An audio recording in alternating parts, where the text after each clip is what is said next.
उंगलियों को क्रैक करता हूँ तो अंदर क्या होता है, क्या है मेरे लिए नुकसानदायक है।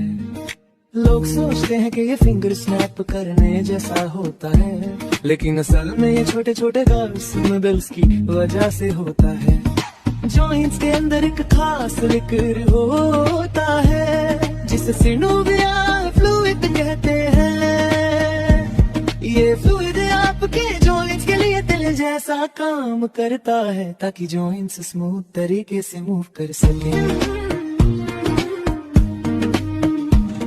इस फ्लूइड के अंदर गैस बबल्स होते हैं, बिल्कुल उसी तरह जैसे सोडा बोतल में होते हैं।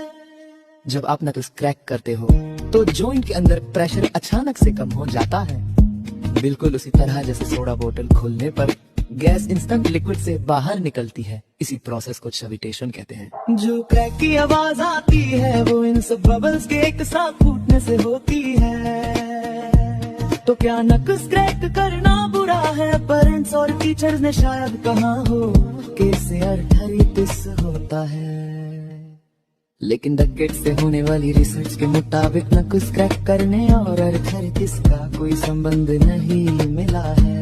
हाँ, ये आस पास के लोगों को इरिटेट कर सकता है, लेकिन क्रैकिंग खुद में बिल्कुल सेफ मानी जाती है।